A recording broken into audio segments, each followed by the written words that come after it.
A lot of you liked my previous video where I showed you 10 secrets that nobody is telling you about. I decided to dig deeper into Throne and Liberty and find 10 more secrets, 10 more tips, whatever you want to call them, that nobody told you about and that you should know ASAP. You will want to watch this video until the end because some of these are actually super fun. First, let's start with something that's called fail stacking blessing. As you already know, when you transfer a fully traded blue gear item into a purple item, you get something called transfer blessing. As you can see, if I was gonna transfer these blue daggers into this purple greatsword, I would get 960 blessing on this greatsword.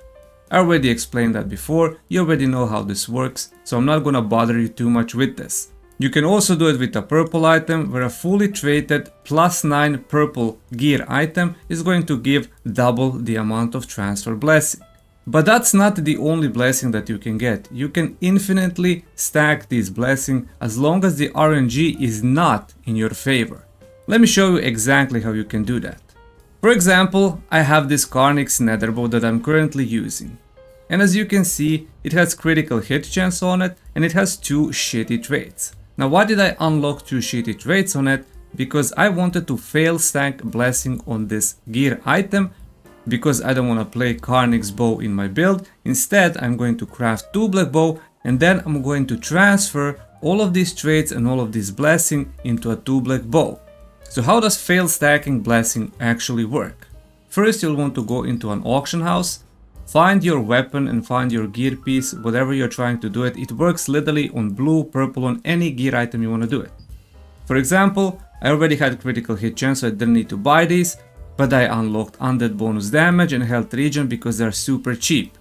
And then what you want to do, you want to go into search criteria, put rare, find trait, and type health regen, and select weapons. This is going to find all the weapons with the health regen, and as you can see, they are all super cheap.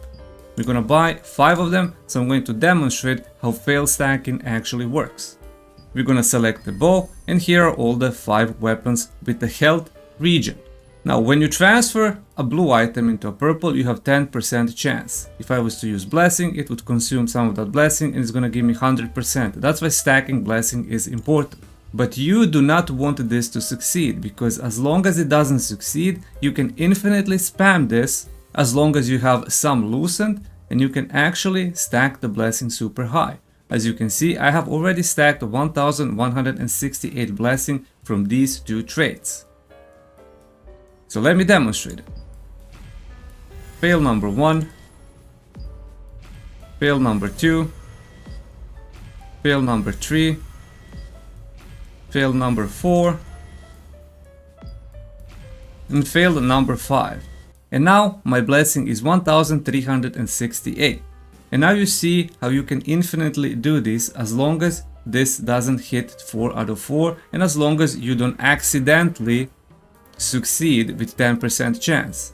But even if you succeed, it's not all bad, because you will have 3 full traits unlocked and upgraded, and once you want to transfer that item into a different one, it's gonna give you an additional of 1500 blessing. So on top of this 1368 blessing, for fully upgraded traits on a purple item, you get additional 1500 blessing.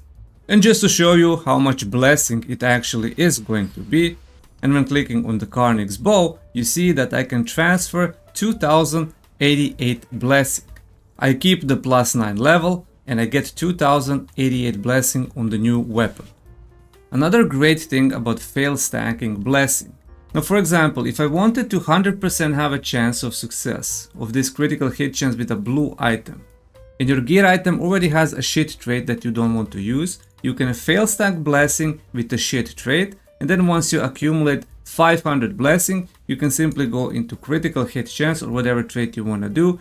You want to select the trait here and you want to select use blessing, and then you're gonna have to consume that trait. So you can use the fail stack blessing to upgrade your current existing traits, not just for the transfer. You need to have 1 good trait and 1 bad trait, and you can fail stack on the bad trait because these bad traits are super cheap and it's gonna help you upgrade your more expensive traits for literally nothing. Next thing that you can do when you have a bad trait on your best in slot gear item. For example, on this belt, I have health regen that I do not want to use. So how do we get rid of this health regen the most cheap way? Well, if this is your best in slot item, you will first want to unlock 2 of these slots with the traits that you want. For me, this would be max health and skill damage resistance. I wouldn't recommend that you do it with trait unlock stones. You will want to go into the auction house, under belts, accessories, and find extract butcher belt. So since the max health is the most expensive one and we only need 2, the second best is going to be debuff duration and skill damage resistance. So you will want to buy these 2 extracts and unlock the traits on your belt. Since this belt isn't my best in slot items, I'm not gonna buy it and spend it just to show it. And once you have bought these items, unlock these, and this should be debuff duration and skill damage resistance. And now, if you want to convert the health regen, you will do it with the trait conversion right here. And as you can see, it's only using trait conversion stones, 100 of them. Because to have a guaranteed trait conversion, you will need to have a butcher's belt with max health, which is expensive. But the good thing about this RNG conversion is that it only uses 100 conversion stones, but you have increased chance of actually getting max health. Since you will have skill damage resistance already unlocked and debuff duration already unlocked, which means that you're gonna have 33% chance to either unlock max health, weaken resistance, or stun resistance. These odds are much better and much higher than the odds that you have right now. It's still RNG and you can still unlock something that you do not need, so you might need to repeat this multiple times, but it's going to save you 450, maybe even more lucent, depending on which gear you are trying to unlock the next trait. Because max health is the most expensive one on the accessories. So if you want to save lucent, this is probably the best way that you can do it. Because these trait conversion stones are pretty easy to get, as you can see I have 600 of them. One great way that I was recently able to obtain a large amount of lucent is by recrafting the same item. Going into my sell history, you can see that I was crafting until I get great success of Clasp of Conqueror, which had a buff duration, and another Clasp of Conqueror which had max health, which sold for 3,400 and 2,600. I also did that on my alt, so I was able to obtain over 10,000 lucent just by recrafting these same items. And how does recrafting these items work? Well, Clasp of the Conqueror was one of the items that had a low value on the lithograph and high value on the Great Success. A Great Success buff duration is 2k lucent, a Great Success skill damage boost is 6,000 lucent, and a Great Success max health was selling anywhere from 1,000 to 11,000 lucent. So somewhere in between those two is going to be the most reasonable price. And how do you actually get this gear item that is sellable and usable? Well, first you will want to go into the lithographs and you will want to try to find Clasp of the Conqueror. As you can see, Clasp is only 540 lucent as a lithograph. If you don't want to spend this lucent and you have Abyss currency, you can craft this chest, Precious Equipment Chest Abyss, and inside you can see that you can select Clasp of the Conqueror. So you can get one clasp for free. But if you do not have Abyss currency to craft this chest, feel free to spend the 500 lucent for a lithograph. After that, you'll want to go to an accessories crafter. I'm going to already assume that you know how to make these precious blank lithographs. So if you open the clasp from the chest, you will need to craft one of these blank lithographs and turn that clasp into a lithograph. But we are not going to be selling that lithograph. You're going to be using this lithograph to craft it as a gear item. And why do you want to craft it as a gear item? Because it has 20% chance for a Great Success, and when you hit the Great Success, this item becomes tradable on the auction house and you can sell it for 5 times the price of the lithograph that you paid. As you saw, the lithograph for Clasp of the Conqueror is 500, while the Great Success skill damage boost is 6,000 lucent. So you can see how much more lucent you can actually make by doing this. The only problem with this is that you are limited with the enchanted ink. Since weekly you can only obtain 50 enchanted ink from the contract coin merchant, which means that you're only going to be able to do this twice a week. So your chances aren't that great, but if you do this every single week, eventually you're going to hit one great success that you can sell for over 1000 lucent depending on the trade. Now of course this involves a lot of gambling and a lot of spending lucent, but eventually you're gonna hit the great success chance because 20% is pretty high. And it happened to me 2 times on my main and 3 times on my alt just from 4 crafts. The next thing that a lot of people don't know is that this Sundry's crafter, there's this thing called precious purification stone. As you can see, it can be crafted with precious Rubik's ore, emerald ore, Stalon ore and Marvid ore, but it also requires this abyssal aggregate that is tradable and sellable on the auction house. But this is a really good item for PvP players. This is basically a trinket that lets you remove CC on use. This does not get consumed. As you can see, it has a cooldown of 2 minutes and it removes all types of CCs. Except petrification, weaken and collision. Eventually, by doing open world dungeons, these drop there, you're gonna be able to reach this 60 pretty easily and pretty fast as long as you're farming it daily. But if you're a hardcore PvP player, you want to spend lucent, buy these and craft it as soon as possible, because this is going to help you insane in PvP. The most recent patch has also enabled blue lithographs, which means that you can craft rare blank lithographs for armors, weapons and accessories. This does not use blue ink, it uses the same enchanted purple ink just in lower amounts, and it uses blue materials to craft it. Now why is this important? It is important because you can make lucent selling these blue items. As you can see, some of these blue lithographs are worth a little bit of lucent, but not that crazy amount. But I wouldn't use this for making lucent. You can, but I would use it for obtaining trait unlock stones from the lithograph collection book.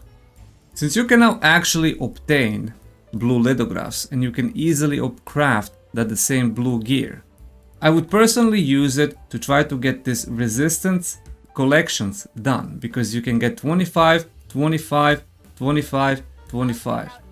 You can get 100 trait unlock stones by putting these inside the lithograph.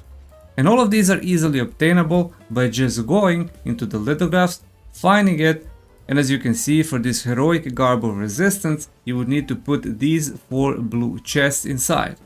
And now that you can buy these blue lithographs and craft these weapons, soul mirror carapace, for example, if you go in the auction house and you search for a lithograph, you can see that for 155 lucent you can craft this item and put it inside. Normally I wouldn't put a value on trait unlock stones because it is pretty hard to get. You can craft it right here, and through the lithograph collection book is the only way you can actually properly get it. You can also do this if you want to unlock these items, gear items that you want to use and that you need to use. Another thing that a lot of people neglect is cooking. As you can see, I'm level 17 and I was able to reach level 17 in 3 days. Now how was I able to do this? Well, I'm gonna show you the fastest way that you can level up your cooking. So pretty much you will want to craft everything that is available and everything that you can craft until you reach a level until healthy milk unlocks. As you can see, 1 healthy milk gives 230 experience. You need normal milk, which can be bought at the Sundry's merchant, and you need rotane. And how can you obtain a large amounts of rotane? By going into the battle pass, Xena Star Shop, and if you completed your battle pass and you have some of these star points, you will want to buy out this whole shop. Spending everything here is going to get you 500 rotane. I would also recommend that you do the same with salt, because you're going to want to use salt as well for cooking. So you can get 500 rotane, 500 salt. Once you have that, you will want to go to the Sundry's merchant and you will want to spend solant to obtain milk. Just to demonstrate, I'm gonna buy 10 milk, and I will go back to the cooking oven and you can cook healthy milk, which is going to give you 230 experience. But do not cook it yet. It is important before cooking anything that you pop this food, pickled fruit candy, that gives you cooking mastery bonus 15%. So this is going to give you extra 15% experience, so you want to activate it, and then whenever you are cooking whatever you're trying to cook, you get 15% more experience. You will want to use and craft milk all the time until you reach level 17. At level 17, you will unlock scorpion tail fritters. As you can see, one gives 2938 experience. Salt, you have already spent your star coin shops and you obtain a large amount of them. Vegetable oil can be purchased for Solant at the Sundry's merchant. Uncommon fish oil can be obtained by dissolving fish. So you will have to do a little bit of fishing and you will have to dissolve uncommon and rare fishes. So green and blue fishes can give you uncommon fish oil when dissolving. And scorpion tail can be farmed in abandoned stonemason town, but only during nighttime. Then you would come back here, you would pop the 15% cooking mastery experience increase, and then you will simply want to cook as many of them as possible. This food is also good because it gives you movement speed and attack speed, so you can also use this food and you have a great success chance of critting, which means that you can sell it also for lucent. If you are a player that cares about being rank 1 in Gate of Infinity on the boss and obtaining the 600,000 Solant as a reward, the easy thing that you can do is very simple. You can see that, for example, Dagger only has 2 players. If you scroll down a little bit more, you will see that Longbow also has only 1 player. And some of these don't even have anyone. Crossbow wand, sword and shield crossbow. And why is that? And this is because these weapon combinations are not that popular and nobody plays them. But what you can do is simply equip. For example, if you are playing Longbow Dagger, you can equip Longbow, and all you need to do is just kill the boss because the competition is very low. It only works on these seasonal rewards, it doesn't work on these as well. This is only first clear on whichever weapon you do it. Normally, when you fly, you cannot use any of the abilities as you are morphed into a bird. Normally, the way you can simply do it is just by selecting a target, and if you just jump off a cliff and you press Shadow Escape, you're gonna dash from the air. But let's say you're flying, you're baiting your opponent in PvP by just flying, he knows that you cannot use your abilities. What you simply want to do is release your forward and tap Shift 2 times. This is going to release you from flying and it's going to allow you to use the abilities. This is very useful in PvP if you're trying to attack an enemy from a higher ground. Simply flying, baiting it, and then simply just shadow dashing on him without him even knowing that you are coming. Another cool way that you can prevent yourself from taking damage from falling if you don't morph into a bird and it actually drops you faster to the ground is by simply blocking it or using your defensive skills. So simply you jump off and as soon as you hit, you block, and as you can see I took no damage because I guess I parried the landing on the ground. Let me demonstrate it again. Simply block and you take no damage.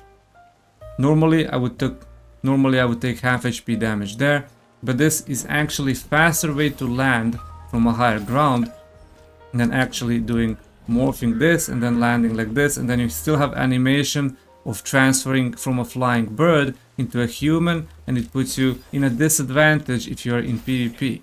There's an enemy here, you simply want to do it like this, block, and you are instantly ready to fight. And for the end I left few tips for the open world dungeon Sanctum of Desire. In case you didn't know already, Sanctum of Desire only opens when it's raining outside. When it stops raining, the door closes. When you go inside, you will notice that the top floor has 4 different altars. Earthquake altar spawns Geomancers, Wave altar spawns Hydromancers, Storm altar spawns Aeromancers, and Flame altar spawns Pyromancers. These altars are the best way to farm these mobs because the density of them are insane in their specific altar. They also spawn trackers and guardians, so you can combine these quests and do them together. But there's one problem. Normally when it rains you can easily access these altars. As you can see, this is covered with water. And when it's raining, this is flooded with the water, so you can swim across it and reach the altar. As soon as the rain stops, this is going to drain out and it's going to be very hard to access the altar. But what if I tell you there is a way to access each of the 4 altars without needing the rain? Not many people know how to access it and how to get in, so I'm gonna show you the way that I've been doing it and the way that you can easily get your group inside one of the altars and then freely farm it. First, the earthquake altar that spawns geomancer. You'll want to come into this corner, you'll want to jump here and then jump across here. Walk all the way here and then simply jump and morph into a bird. And there you have it, you just accessed earthquake altar when it's not raining, and you can easily just freely farm all of these mobs and bring your group of 6 inside to freely farm without any interruption. Next is a wave altar, which is also easily accessible. You'll want to jump on this corner and then just simply jump on this edge. And as you can see, you're inside the wave altar when it's not raining and when it's not flooded, and you can freely farm hydromancers. Storm altar is very easy and very simple to enter. You just simply walk over here, no need to do any crazy parkour. This is going to be probably the most contested one after the rain stops, so I wouldn't recommend you trying to farm aeromancers. And for the flame altar, I usually just do a little bit of parkouring here, jump on these rocks right here, then morph and fly onto this little ledge here, then you're gonna jump here, go up these rocks. They can be a little bit buggy, so give it time.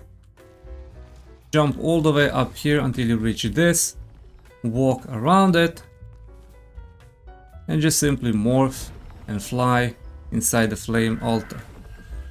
And there you have it, that's gonna be everything for this video. Hopefully you learned something new. Let me know in the comments if you want part 3. As soon as I am able to figure out 10 new secrets, I'm gonna make the video and you guys can learn some new secret tips and tricks. But for now, thank you for watching, consider subscribing and watch some of my other videos appearing on your screen.